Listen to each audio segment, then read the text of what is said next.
सख्या रे भाग 103 राजच्या डान्स कौशल्यामुळे आणि तिचं मन वळवण्याच्या पद्धतीमुळे मायरा काही क्षणातच राजी झाली आणि तिच्या नशेत असलेल्या मैत्रिणींमध्ये नाचू लागली. तर नील आणि आरोहीही एका टेबलावर बसून कोणत्या तरी अज्ञात गोष्टीत गुंतले होते. तर अबीर जेव्हा राजवीने तिला चिकटून राहणं थांबवलं नाही तेव्हा त्याने काही अंतरावर उभ्या असलेल्या राघवला त्याच्याकडे येण्याचा इशारा केला आणि तो येताच त्याने राजवीचा संपूर्ण भार त्याच्यावर टाकला. त्यानंतर त्याने आपला रुमाल काढून राजवीची लिपस्टिक त्याच्या ब्लेझरवर लावलेली पुसली. इतक्यात त्याने त्याचा हात वर केला, डोळ्यांच्या पापण्या मिटल्या आणि त्याला दिसलं की समोरून अक्षरा हातात ज्यूसचा ग्लास घेऊन त्याच्याकडे येत होती. तिचे डोळे लाल आणि सुजलेले होते, जणू केव्हाची ती रडत होती. ती त्याच्या जवळ आली तोपर्यंत अबीरने ब्लेझरच्या सर्व खुणा त्याच्या रुमालाने पुसून टाकल्या होत्या आणि तो परत रुमाल खिशात टाकणार होता. त्याच क्षणी अक्षराने तिच्या हातातील ग्लास अबीरच्या समोर जमिनीवर फेकला. तिची सारी शक्ती पडताच ग्लासचे अनेक तुकडे झाले आणि फरशीवर विखुरले. तुटलेला ग्लास आजूबाजूच्या परिसरात पसरला, ज्यावर अक्षराने तिच्या उंच टाचांसह चालताना अजिबात संकोच केला नाही. तिच्या या कृतीने अबीरचे डोळे विस्फारले. आजूबाजूच्या सर्वांचे लक्ष त्याच्यावर केंद्रित झाल्याने अबीरने काही प्रतिक्रिया दिली नाही, जरी तो नक्कीच आश्चर्यचकित आणि उत्सुक होता. अक्षराला काचेवर चालताना पाहून तो घाबरला.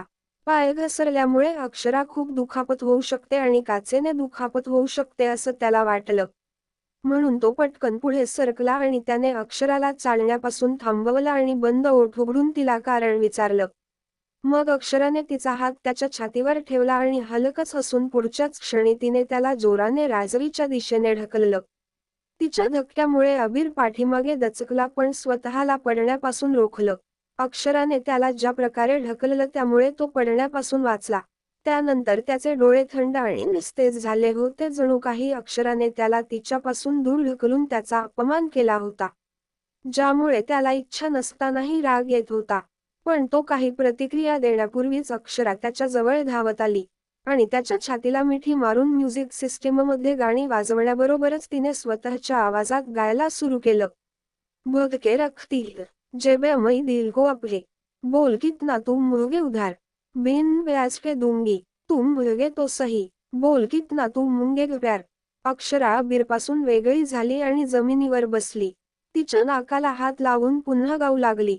बैठा हाई गुस्सा तेरी नाक पे से, धोखा दिया तुझको मुझे छोड़ दिया जैसे, मर के भी छोडूम ना, तुम मुझे कैसे. आतापर्यंत अक्षराच्या चंचल शरीरातून आणि लाल झालेल्या डोळ्यांवरून अबीरला कळलं होतं की अक्षरा शुद्धीवर नाही.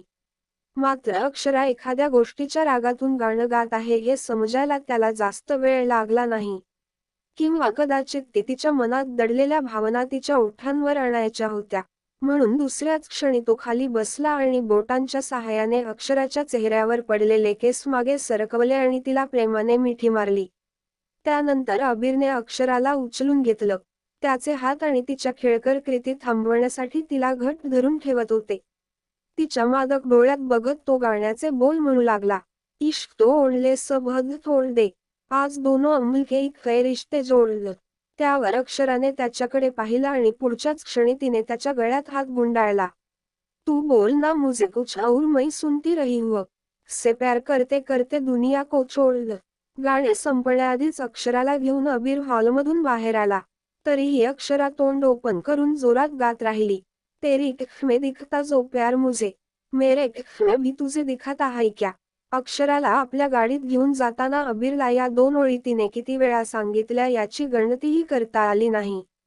पण तो तिच्या निरागस भावाकडे बघत राहिला आणि हसत राहिला. तर अक्षराला ती ज्यूस पीत असताना कधी नशा झाली हेही कळलं नाही. आणि त्यातच अबीरला तिच्या मनातील सर्व काही सांगायचं होतं. अबीरने खिशातून गाडीची चावी काढण्यासाठी अक्षराला खाली ठेवलं तेव्हा अक्षरने अबीरचे दोन्ही तळवे तिच्या गालावर ठेवले आणि पटकन पापण्या मिचकावत ती निरागसपणे म्हणाली, मला सांगा, तुम्हाला माझ्या डोळ्यात प्रेम दिसत नाही का. प्रेम. अबीर अक्षराच्या डोळ्यात बघत म्हणाला आणि विचार करू लागला की अक्षराला तिचं प्रेम त्याला का दाखवायचं आहे जर प्रत्यक्षात ती त्याच्याकडे घटस्फोटाची मागणी करत आहे. अक्षराचं दुहेरी वागण अबीरसाठी गुंतागुंतीचं झालं होतं. म्हणून शेवटी अक्षरा नशेत आहे असं समजून त्याने त्याचे भाव निव्वळ मोह मानले आणि पुढच्याच क्षणी त्याने त्याचे दोन्ही हात तिच्या गालावरून काढले आणि म्हणाला, डोळ्यात प्रेम कसं दिसू शकत.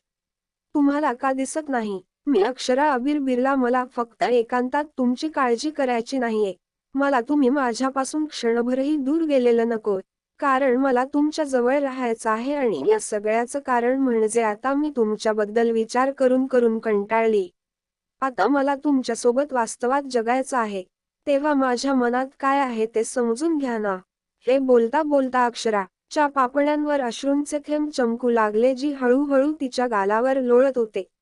वेदनेची एक अकथित कहाणी तिच्या त्या निर्जीव डोळ्यात स्पष्टपणे दिसू लागली. अबीरने त्याचा छोटासा भाग वाचण्याआधीच अक्षराने तिच्या कंबरेचा मागचा भाग पकडला आणि तिचं डोकं वर ठेवलं. त्याच्याकडे झुकत ती कुजबुजायला लागली. मिस्टर अबीर बिर्ला, जर मी तुम्हाला सांगितलं की मला तुम्ही आवडता तरीही तुम्ही माझ्यावर प्रेम करणार नाही का?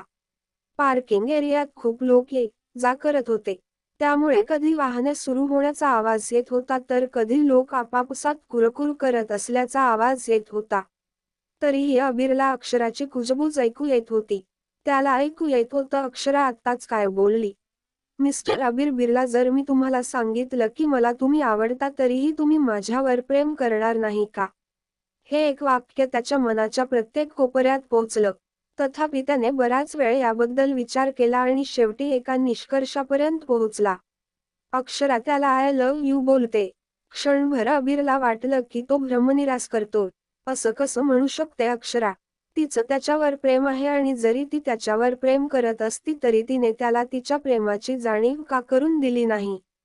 ती शुद्धीवर असताना तिने घटस्फोटाची मागणी का केली हे त्याच्या लक्षात आलं.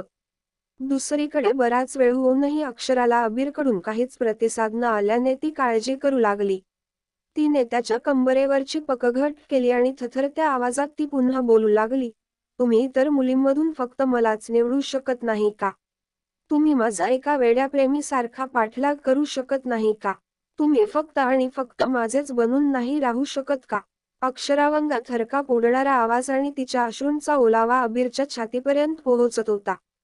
हे सर्व खरं आहे याची जाणीव अबीरला करून देत होती. पण मध्येच दारूचा वासही त्याला जाणवत होता की अक्षरा नशेत आहे, ज्यामुळे त्याचं मन या सर्व गोष्टी नाकारत होतं. तिच्या अपेक्षित भावामुळे त्याच्या मनात आनंद वाटत होता. तरीही त्याच्या चेहऱ्यावर रिकाम्या शांततेचा एक पातळ थर होता जो त्याच्या मनातील आनंद प्रकट होण्यापासून रोखत होता.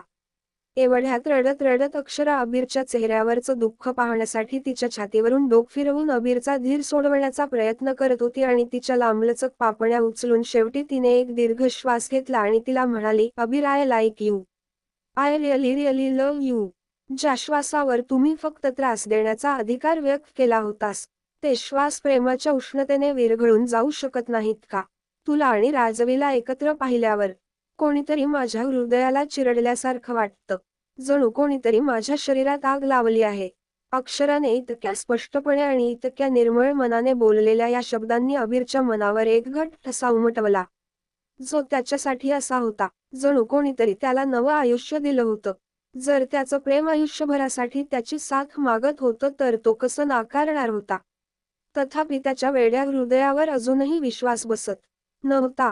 म्हणून त्याने त्याचे ओठ दाताने चावले. त्याच्या ओठात तीव्र वेदना झाल्या. तेव्हाच त्याला समजलं की तो अजिबात स्वप्न पाहत नाही आहे. ज्याच्या मुलीच्या प्रेमाची त्याने कधी कल्पनाही केली नव्हती, ज्याला ती सुरुवातीच्या दिवसात अजिबात आवडत नव्हती. तिने त्याला आज सांगितलं होतं की ती त्याच्यावर प्रेम करते. त्याला कोणत्या दुसऱ्या मुलीसोबत पाहून तिला जेलस फील होतं. हे गाईज, फायनली अक्षराने प्रेमाची कबुली दिली आहे. सो यावर अबीर आता काय प्रतिक्रिया देईल? नक्की बघूया. याच बरोबर सुनीताच कारस्थान सुद्धा आता समोर येणार आहे. पुढेचे काही भाग खूप महत्त्वाचे असणार आहेत. So keep watching. सख्या रे. To be continued. व्हिडिओ आवडला असेल तर लाईक करा, शेअर करा आणि चॅनेलला सबस्क्राईब करून बाजूची घंटी नक्की दाबा. धन्यवाद.